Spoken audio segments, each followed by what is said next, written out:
ఛానల్‌కి స్వాగతం. ఇప్పటివరకు నేను చాలా స్టడీ బైబిల్స్‌ని పరిచయం చేశాను. అండ్ స్టడీ బైబిల్‌లో ఇన్ఫర్మేషన్ గనక ఇంక్రీజ్ అవుతూ ఉంటే దాని యొక్క సైజ్ కూడా ఇంక్రీజ్ అవుతుంది. బికాస్ ఆఫ్ విచ్ మనం దాన్ని క్యారీ చేయడం చాలా కష్టం.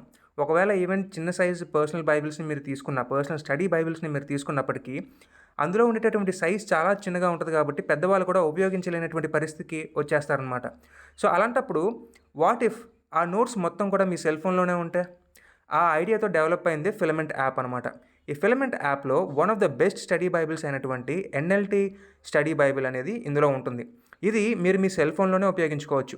మీరు కొనేది ఒక బైబిలే, కానీ ఆ బైబిల్ అనేది ఒక యాప్‌కి అటాచ్ అయి ఉండడం వలన ఆ బైబిల్ చదువుతూ ఉండే కొద్దీ ఎక్కడెక్కడ మీరు స్టడీ నోట్స్ కావాలో అక్కడక్కడ ఈ యొక్క యాప్‌ని యూజ్ చేయడం వల్ల ఆ యొక్క కమెంటరీ మొత్తాన్ని మీ యొక్క సెల్ ఫోన్‌లోనే మీరు చదివి మీరు నేర్చుకోవచ్చనమాట.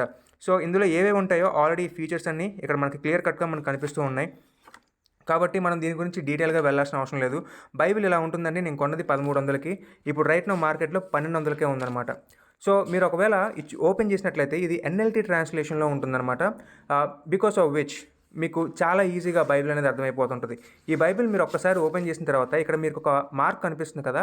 మీరు ఈ యొక్క ఫిలమెంట్ యాప్‌ని ప్లే స్టోర్ నుంచి డౌన్‌లోడ్ చేసుకొని ఒకసారి అది ఓపెన్ చేసి దీన్ని స్కాన్ చేసినట్లయితే మీకు ఆటోమేటిక్‌గా మీరు లాగిన్ అవ్వడానికి ఒక అవకాశం దొరుకుతుందనమాట. మీరు సైన్ అప్ అయ్యి మీ డీటెయిల్స్ అన్నీ ఇచ్చి ఒకసారి మీరు సైన్ అప్ అయిన తర్వాత ఈ బైబిల్‌ని వాడుకోవడానికి ఒక అవకాశం దొరుకుతుంది. ఇక్కడ మీరు చూసుకుంటే ప్రతి పేజ్ నంబర్ దగ్గర కూడా ఒక ఒక డైమండ్ లాగా ఒక చిన్న ఇమేజ్ కనిపిస్తుంది కదా! ఆ ఇమేజ్‌ని మీరు గనక ఆ యాప్‌లోకెళ్ళి స్కాన్ చేసినట్లయితే అదెలా స్కాన్ చేయాలో చెప్తాను.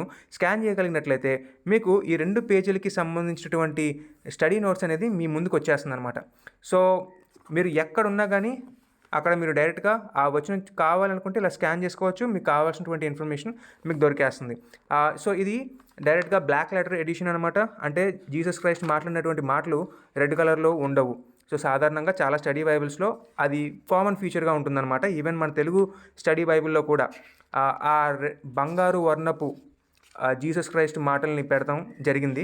సో, ఇక్కడ మాత్రం బ్లాక్ లెటర్ ఎడిషనే ఉంటుంది. ఎటువంటి మార్పు ఉండదు. సో, ఇందులో మీరు చూస్తున్నట్లయితే ట్రాన్స్‌లేషన్ నోట్స్ ఉంటుంది. అలాగే దాంతో పాటు కొంచెం క్రాస్ రెఫరెన్సెస్ కూడా ఉంటాయి. సో, అది ఒక రకంగా మనకిక్కడ అడ్వాంటేజ్‌గా ఉంటుందన్నమాట. సో, మీరు చదువుకునేటప్పుడు మళ్ళీ క్రాస్ రెఫరెన్సెస్ కోసం ఎక్కడికి ఎళ్ళాల్సిన అవసరం లేదు. చివరిలో వెళ్ళినప్పుడు చూసినప్పుడు మీకు లైఫ్‌కి సంబంధించి ఏమన్నా వాక్యాల్ని అప్లై చేసుకోవాలనుకుంటే దానికి సంబంధించినటువంటి మెటీరియల్ కూడా ఇక్కడ మీకు అందుబాటులో ఉంటుందన్నమాట. సో, మీరు అగైన్ ఏదైనా ఒక విషయాన్ని గురించి తీక్షణంగా ఆలోచిస్తున్నప్పుడు, వాక్యం ఏం చెప్తుందో తెలుసుకోవాలనుకునేటప్పుడు ఒకసారి మీరు ఇలా వచ్చి ఈ యొక్క నోట్స్‌ని చూస్తున్నప్పుడు మీకు కావాల్సినటువంటి ఇన్ఫర్మేషన్ దొరుకుతుందనమాట. చూసారా? ఇక్కడ ఫ్రూట్ ఆఫ్ ద స్పిరిట్ గురించి ఎంత చక్కగా రాయబడి ఉందో. సో, ఇలా మీరు సింపుల్‌గా ఈ బైబిల్‌ని యూజ్ చేసుకోవచ్చు. ఇందులో కొత్తగా ఏముండవండి. మ్యాప్స్ గానీ అట్లాంటివి ఏముండవు. జస్ట్ నార్మల్‌గా సింపుల్ బైబిల్ మీరు ఎక్కడికైనా తీసుకొనెళ్ళి క్యారీ చేసుకోగలిగేటటువంటి బైబిల్ అనమాట. ఇప్పుడు మనం యాప్‌లోకెళ్ళి యాప్ ఎలా పనిచేస్తుందో చూద్దాం. సో, మీరు ఒక్కసారి యాప్‌లోకి వచ్చేసినట్లయితే ఇలా కనిపిస్తుందండి. సో, మీరు ఒకవేళ ఇప్పుడు నేను రెండో దినవృత్తాంతాల గ్రంథం 5-7 అధ్యాయాల మధ్య ఉన్నాను. ఇలా కాదు, ఇప్పుడు నేను ఓపెన్ చేశాను. ఓపెన్ చేసి నేనిప్పుడు క కీర్తనలు 72 అధ్యాయం చదువుదాం అనుకుంటున్నాను. అప్పుడు ఏం చేస్తానంటే ఈ మధ్యలో స్కాన్ అనే ఆప్షన్ ఉంది చూసారా? ఈ స్కాన్ అనే ఆప్షన్‌ని ఒకసారి ఓపెన్ చేయండి. ఓపెన్ చేయంగానే ఆటోమేటిక్‌గా మీకు ఆ పేజ్ నంబర్ ఉంటుంది. ఆ పేజ్ నంబర్ దగ్గరికి తీసుకెళ్ళండి అలా. తీసుకెళ్ళంగానే ఆటోమేటిక్‌గా అదే డిటెక్ట్ చేసేస్తదనమాట. డిటెక్ట్ చేసేసి ఇప్పుడు ఇక్కడ మీరు ఇంకోసారి చూడండి క్లియర్ కట్‌గా. కీర్తనలు 69 అధ్యాయం 33 వచనం దగ్గర నుంచి ఈ పేజ్ ఎక్కడి దాకా ఎండ్ అవుతుంది? 72 అధ్యాయం 4 వచనం దాకా కదా! కాబట్టి 69, 33 నుంచి 72, 4 వచనం దాకా నాకు స్టడీ నోట్స్ అనేది ఇక్కడ ఇది యాప్ చూపిస్తుంది. కావాలంటే ఒకసారి గ్రీన్ బటన్‌ని క్లిక్ చేస్తున్నాను చూడండి. చూడంగానే ఆటోమేటిక్‌గా అది 68వ అధ్యాయంకెళ్ళిపోయింది. 72వ అధ్యాయం వరకు ఉన్నానని చెప్తుంటుంది. పేజ్ నంబర్స్ కూడా నాకు ఇక్కడ క్లియర్ కట్‌గా ఇచ్చేసింది. ఏమని? 422, 423. నేను ఒకవేళ స్టడీ నోట్స్ ఓపెన్ చేస్తే ఆటోమేటిక్‌గా 32వ వచనం నుంచి 33 నుంచి 35 వచనాల నుంచి నాకు మొత్తం కమెంటరీ అనేది క్లియర్ కట్‌గా ఎక్కడి దాకా వస్తుంది? కీర్తనలు 72వ అధ్యాయం 4వ వచనం వరకు వస్తుంది. చూసారా? సో, నేను ఏదైతే ఫిజికల్‌గా మీకు కాపీ చూపించానో దానికి సంబంధించినటువంటి నోట్స్ అంతా కూడా ఇక్కడ వస్తుందన్నమాట. సో, లెట్ అస్ సే మనం ఇప్పుడు ఇప్పుడు నాకు బైబిల్ చేతిలో లేకపోతే నేను వాడుకోలేనా అంటే అలా కాదు, వాడుకోవచ్చు. ఒక్కసారి మీరు లాగిన్ అయిపోయారు కదా! సో, ఇక్కడ మీరు ఏదైనా వాడుకోవచ్చు. లెట్ అస్ సే మీరు ఈ బైబిల్ వాడట్లేదు అనుకోండి. మీరు ఇంకేదో బైబిల్ పర్సనల్‌గా వాడుకుంటున్నారు లేదా ఆన్‌లైన్‌లో చదువుకుంటున్నారు. లెట్ అస్ సే మీరు ఆహ్, సమూయేలు గ్రంథం దగ్గర ఉన్నారు అండ్ 16వ అధ్యాయం దగ్గరికొచ్చారనుకోండి. ఆటోమేటిక్‌గా దానికి సంబంధించినటువంటి నోట్స్ వచ్చేస్తుంది. మళ్ళీ మీరు బుక్‌లోకెళ్ళి స్కాన్ చేసుకోవాల్సిన అవసరం ఉండదు.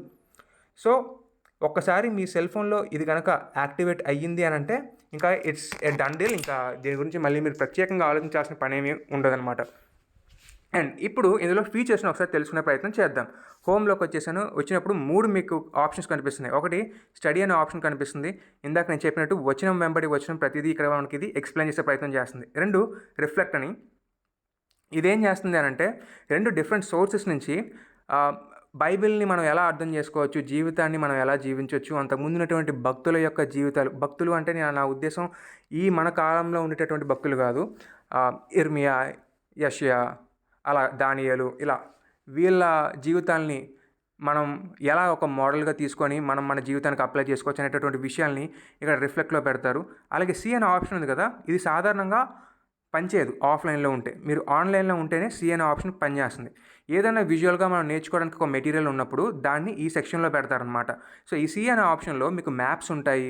ఆ తర్వాత ఇన్ఫోగ్రాఫిక్స్ ఉంటాయి. అలాగే పాటలుంటాయి. అలాగే బైబిల్ ప్రాజెక్ట్‌కి సంబంధించినటువంటి వీడియోస్ కూడా ఉంటాయన్నమాట. అలాగే నేను మీకు ఆల్రెడీ స్కాన్ అనే ఆప్షన్ గురించి చెప్పాను. మళ్ళీ చెప్పాల్సిన అవసరం లేదు. తర్వాత రీడింగ్ ప్లాన్స్ అనేవి ఏవైతే ఉంటాయో మీరు చాలా రీడింగ్ ప్లాన్స్ మీరు వెతుక్కోవచ్చు. వ్యూ ఆల్ అని కొడితే మీకు నచ్చినటువంటి ప్లాన్‌ని మీరు యాక్టివేట్ చేసుకోవచ్చు. ఏమీ లేదు, ఇది కేవలం బైబిల్‌ని ఒక డైరెక్షన్‌లో మీరు చదువుకోవడానికి మిమ్మల్ని ఒక పాత్‌లో పెడడానికి మాత్రమే డిజైన్ చేయబడ్డటువంటివన్నమాట. ఫర్ ఎగ్జాంపుల్ 1 ఇయర్‌లో బైబిల్‌ని ఫినిష్ చేద్దాం అనుకుంటున్నారు. ఒకటి ఉంటుంది ఆల్రెడీ, మీరు వెతకండి. వెతికి ఆ ప్లాన్‌ని మీరు యాక్టివేట్ చేసుకొని లెట్ అస్ సే ఇది ఓపెన్ చేసేసి కరెంట్లీ యాక్టివ్ ప్లాన్ అని కొట్టాననుకో, మీరు యాక్టివేట్ చేసుకోవచ్చు. నా దాంట్లో యాక్టివ్‌గా ఉంది కాబట్టి ఇలా వచ్చింది. ఈ రోజు నా ప్లాన్ ఏంటి? ఇవి చదువుకోవడం. సో, ఇవి చదువుకొని ఫినిష్ చేసేసి నేను మళ్ళీ నెక్స్ట్ డేకి కావాల్సినటువంటి రీడింగ్‌ని కూడా నేను చేసుకోవచ్చు.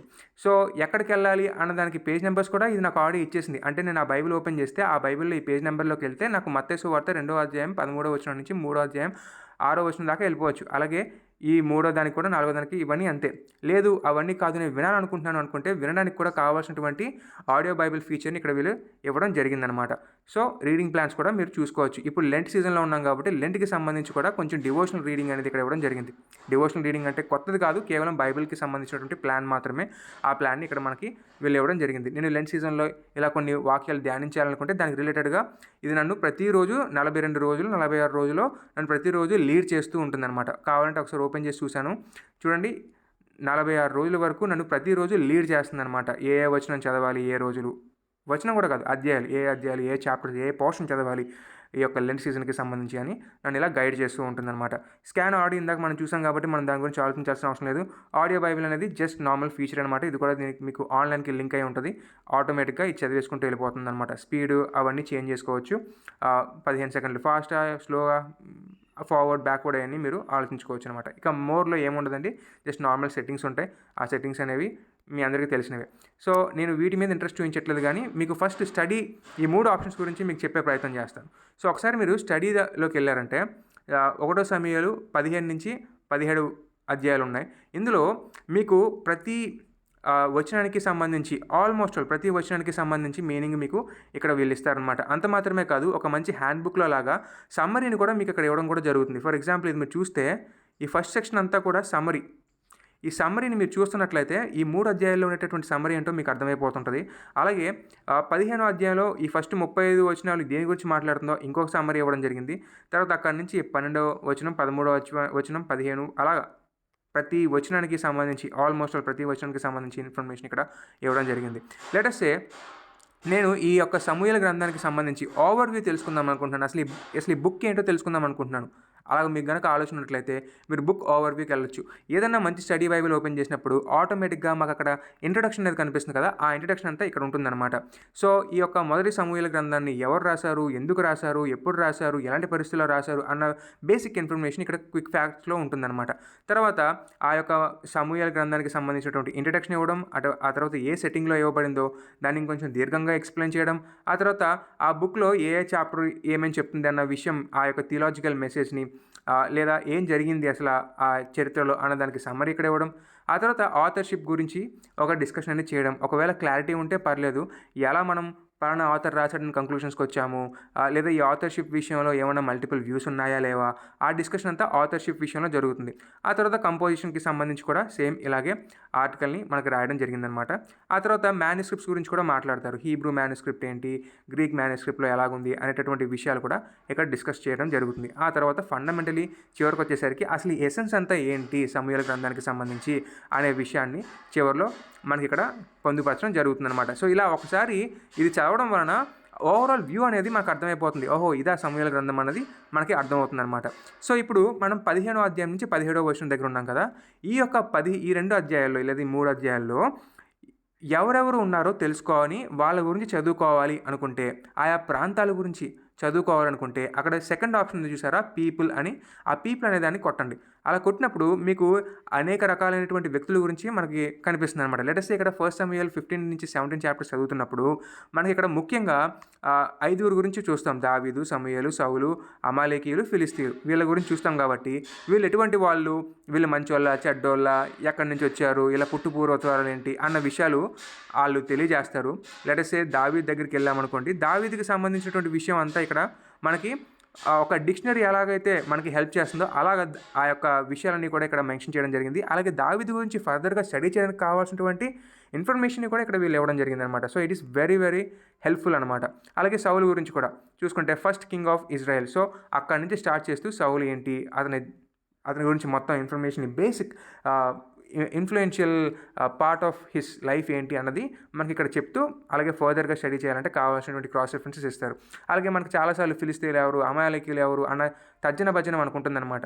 సో అది కూడా మీరు తెలుసుకోవాలనుకునేటప్పుడు ఇలా చేయొచ్చు. సో లెటెస్ట్ మీరు అలా చదువుకుంటూ వెళ్తున్నారు, ఎలాగానే మీకు డౌట్ వస్తుంది, అరే ఎవర్రా ఈ ఫిలిస్తీయులు, అరే ఈ అమాలేకీయులు ఎవర్రా అన్నప్పుడు ఈ పీపుల్ సెక్షన్లోకి వచ్చేసామంటే వాళ్ళ గురించి ఒక కంప్లీట్ అవగాహన ఉంటుంది. అలాగే ఫర్దర్గా స్టడీ చేయాలంటే ఇక్కడ క్రాస్ రెఫరెన్సెస్ ఉన్నాయి కాబట్టి అది కూడా ఓపెన్ చేసుకొని, ఆహా ఓకే వీళ్ళు ఇలాంటి వాళ్ళ అనే ఒక కంక్లూషన్కి రావడానికి మీకంటూ ఒక ఐడియా వస్తుంది.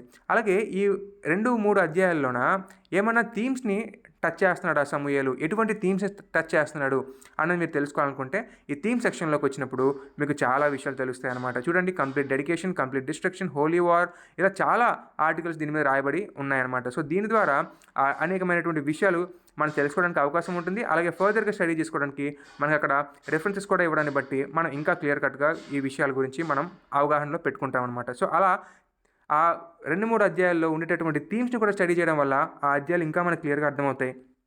సమూయేలు యొక్క ఇంట్రెస్ట్ ఏంటో మనకు అర్థమవుతుందన్నమాట. సో ఇప్పుడు నేను కేవలం సమూయేలు గ్రంథం గురించి మాత్రమే మాట్లాడాను.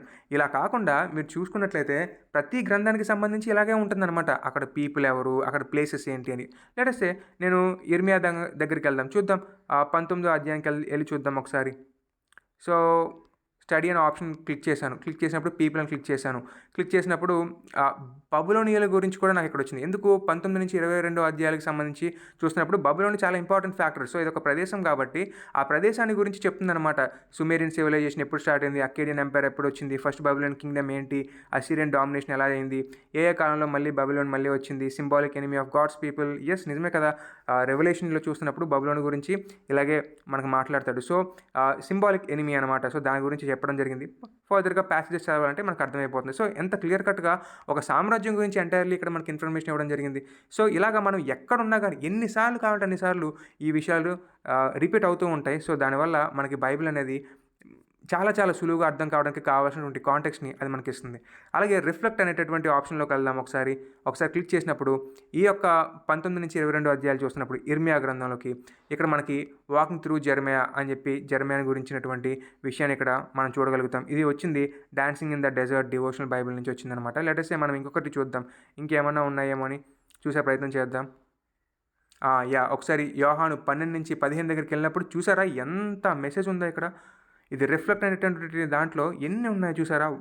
సో ఇవన్నీ కూడా మల్టిపుల్ సోర్సెస్ నుంచి మనకు రావడం జరిగింది. 1 year బుక్ ఆఫ్ ఎంకరేజ్మెంట్ ఆ సోర్స్ నుంచి రావడం జరిగింది. ఆ తర్వాత ఇంకా మనం చూసుకుంటూ వెళ్తే హోప్ ఇన్ డీప్ ట్రబుల్, అది కూడా 1 year బుక్ ఆఫ్ ఎంకరేజ్మెంట్ అనే దగ్గర నుంచి రావడం జరిగింది. సో చాలా చాలా థీమ్స్ ఉన్నాయి. Dancing in the desert devotional Bible again. So చూడండి ఎన్ని ఉన్నాయో ఇక్కడ. సో రిఫ్లెక్ట్ అని కొట్టంగానే నాకు చాలా వచ్చేసినాయి. మళ్ళీ చూద్దాం దీనికి సంబంధించి ఏమైనా పీపుల్ వచ్చారా. ఎస్, యోహాను 12 నుంచి 15 అధ్యాయం చూసినప్పుడు ఎంతమంది వ్యక్తులు ఉన్నారు చూసారా. సాతాను గురించి కూడా ఇక్కడ చాలా హ్యాపీగా ఇక్కడ ఇవ్వడం జరిగిందనమాట. సో జస్ట్ ఎగ్జాంపుల్గా మీకు చూపిస్తున్నాను ఇవన్నీ కూడా. సో చివరికి వచ్చేసరికి సి అనే ఆప్షన్ ఉంది. ఆ సి అనే ఆప్షన్ క్లిక్ చేసినట్లయితే మనకి మ్యాప్స్ కనిపిస్తాయి. అద్భుతమైనటువంటి మ్యాప్స్ కనిపిస్తాయి. So ministry of Jesus infographics చూడండి ఎంత అద్భుతమైనటువంటి ఇన్ఫోగ్రాఫిక్స్ ఉన్నాయో. అలాగే first century Jerusalem and then first century synagogue అప్పుడు మందిరం ఎలాగుండేదని చూపిస్తున్నారు. అలాగే యూదుల యొక్క సొసైటీ ఎలాగుందో కూడా చూపిస్తున్నారు. సద్దూకాయలు, పరిసయ్యులు, ఎస్సీన్స్, ప్రీస్టులు, జూయిష్ కౌన్సిల్. చాలా ఇన్ఫర్మేషన్. ఆ తర్వాత I am sayings of Jesus. So Jesus Christ చెప్పినటువంటి ఐ యామ్ స్టేట్మెంట్స్ ఇక్కడ చాలా క్లియర్గా ఉన్నాయి. అలాగే ఇజ్రాయెల్ యొక్క క్యాలెండర్కి సంబంధించినటువంటి ఇన్ఫోగ్రాఫిక్స్ కూడా ఉన్నాయి. సో ఇవన్నీ నేను ఓపెన్ చేయలేదు, బట్ ఓపెన్ చేయాలి అన్నట్లయితే నేను ఇంటర్నెట్ ఆన్లో పెట్టుకోవాలి. అలా ఇంటర్నెట్ ఆన్లో పెట్టుకోగానే నాకు చాలా విషయాలు తెలుస్తాయి. మీకు ఇక్కడ డాట్స్ కనిపిస్తున్నాయి కదా, ఈ డాట్స్ అన్నీ కూడా మళ్ళీ ఫర్దర్గా నాకు ఎక్స్ప్లెయిన్ చేస్తాయి. లెటెస్టే నేను పూరిం అనేటటువంటి దాని గురించి తెలుసుకుందాం అనుకుంటున్నాను. అలా క్లిక్ చేయగానే నాకు పూరిమ్కి సంబంధించినటువంటి ఇన్ఫర్మేషన్ నాకు వచ్చేస్తుంది. అలాగే నేను పాస్ ఓవర్ లేదా అన్లీవెన్ బ్రెడ్ గురించి తెలుసుకోవాలనుకుంటున్నాను. అలా దాన్ని క్లిక్ చేయగానే నాకు కింద అన్లీవెన్ బ్రెడ్ గురించి నాకు ఇన్ఫర్మేషన్ వచ్చేస్తుంది. చూసారా ఎంత చక్కగా మనకి ఇదంతా కూడా క్యాలెండర్ మనకు తెలిసిపోయిందో. ట్రంపెట్స్ అని ఉంది, నాకు ట్రంపెట్స్ గురించి తెలుసుకోవాలి. ట్రంపెట్స్ అని క్లిక్ చేయగానే నాకు మళ్ళీ దానికి సంబంధించినటువంటి ఇన్ఫర్మేషన్ వచ్చేసింది. సో ఇలా కాదు, లెటెస్టే నేను పాత నిబంధనలో ఉన్నాను. పాత నిబంధనలో చూస్తున్నప్పుడు నాకు ఏమన్నా హెల్ప్ఫుల్గా ఉంటుందా ఒకసారి ఆలోచిద్దాం. ఏహెచ్కేల్ గ్రంథానికి వెళ్ళిపోయాను, ఇలా క్లిక్ చేశాను. సి అనే ఆప్షన్లోనే ఉన్నాను ఇప్పుడు నేను. చూద్దాం ఏముంటుందో. అప్పుడు ఏహెచ్కేల్కి సంబంధించి నాకు మ్యాప్స్ అన్నీ వచ్చేసినాయి. చూసారా, ఏన్షియన్ నియరెస్ట్ ఎంపైర్స్, తర్వాత డివైడెడ్ కింగ్డమ్, అండ్ దెన్ ఒక ఇన్ఫోగ్రాఫిక్ కూడా వచ్చింది. చూసారా ఎంత అద్భుతంగా ఉందో ఇన్ఫోగ్రాఫిక్. ఇది ఓపెన్ చేయగానే నాకు అనేక మంది ప్రవక్తలు ఎవరి తర్వాత ఎవరు వచ్చారనే విషయాన్ని నాకు ఇక్కడ క్లియర్ కట్గా ఎక్స్ప్లెయిన్ చేయడం జరిగింది. నిజమే కదా, మన బైబిల్స్లో చూస్తున్నప్పుడు ఒక్కొక్క ప్రవక్త ఒక్కొక్క టైం పీరియడ్లో వచ్చినట్టుగా మనకు తెలుస్తుంది. కానీ అరేంజ్మెంట్ అనేది సరిగ్గా ఉండకపోవడం వల్ల ఎవరెవరు ఎప్పుడు వచ్చారు, ఏ విషయాలు మాట్లాడుతున్నారు అన్న విషయం మీద మనకు ఎటువంటి అవగాహన ఉండదు. కానీ ఇక్కడ నాకు ఇలా చూడటం వల్ల నాకు అర్థమైపోయింది. ఆమోస్ అందరికంటే ముందు వచ్చాడు, తర్వాత యోనా వచ్చాడు, ఆ తర్వాత హోజేయా వచ్చాడు, తర్వాత మీకా వచ్చాడు. నాకు అర్థమైపోతుంది కదా. సో ఇజ్రాయేలు పడకముందు అంటే నార్థన్ కింగ్డమ్ పడకముందు ఇంతమంది ప్రవక్తలు ఉన్నారు, పడిపోయిన తర్వాత ఇంతమంది ప్రవక్తలు ఉన్నారు, తర్వాత యూదా ప్రాంతం కూడా చెరలోకి వెళ్ళక ముందు ఇంతమంది ప్రవక్తలు ఉన్నారు, చెరలోకి వెళ్ళిన తర్వాత ఇంతమంది ప్రవక్తలు ఉన్నారు అన్న విషయాలు నాకు క్లియర్ కట్గా అర్థమైపోతున్నాయి. నాకు ఒక్కసారి కనుక ఇర్మియా ముందు ఎవరు వచ్చారో తెలిస్తే ఆటోమేటిక్గా ఇర్మియా ఏ పుస్తకాలని బేస్ చేసుకొని తన మాటలు మాట్లాడుతున్నారో నాకు అర్థమైపోతుంటుంది. సో నేను జస్ట్ నాకు కావాల్సినవి నేను అక్కడ క్లిక్ చేస్తే చాలు, దానికి సంబంధించినటువంటి ఇన్ఫర్మేషన్ అంతా నాకు ఆల్రెడీ వచ్చేస్తుంది. ఎంతో హ్యాపీగా నేను చూసుకోవచ్చు అనమాట. నేను మళ్ళీ ప్రత్యేకించి ఎక్కడ గొడవ పడాల్సినటువంటి అవసరం లేదు, మల్టిపుల్ సోర్సెస్లో నేను వెతుక్కోవాల్సినటువంటి అవసరం కూడా లేదు. ఇలా చెప్పడం వల్ల ఒక టైం లైన్లో పెడతాం వలన ఇలా ప్రాఫిట్స్ అందరినీ నాకు ఎవరి తర్వాత ఎవరు వచ్చారనే విషయం చాలా చాలా క్లియర్ కట్గా అర్థమయ్యి నేను ఏ పుస్తకం తర్వాత ఏ పుస్తకం చదవాలో కూడా నాకు అర్థమవుతుంది. సో ఇలా మనం ఏ పుస్తకం తర్వాత ఈ పుస్తకం చదువుకుంటూ వెళ్తే కామన్ థీమ్స్ ఏమిటో నేను గ్రహించి డాట్స్ని కనెక్ట్ చేసుకొని అద్భుతంగా చదవగలిగేటటువంటి ఒక అవకాశాన్ని నేను సంపాదించుకోగలుగుతాను అనమాట. ఆ తర్వాత అలాగే మనం కిందకి వెళ్తే ఇప్పుడు దాకా ఇన్ఫోగ్రాఫిక్స్ అయిపోయింది, తర్వాత వీడియోస్ కూడా వచ్చినాయి. ఈ వీడియోస్ కూడా మీరు చూసినట్లయితే బైబిల్ ప్రాజెక్ట్కి సంబంధించినటువంటి వీడియోస్ చాలా అద్భుతంగా ఉంటాయి. చాలా గొప్పగా సమ్మరీ అనేది చేస్తారనమాట. సో ఆ సమ్మరీని మనం చూడటం బట్టి మనం చాలా విషయాలు నేర్చుకోవడానికి ఒక అవకాశం కూడా మనకి దొరుకుతుంది.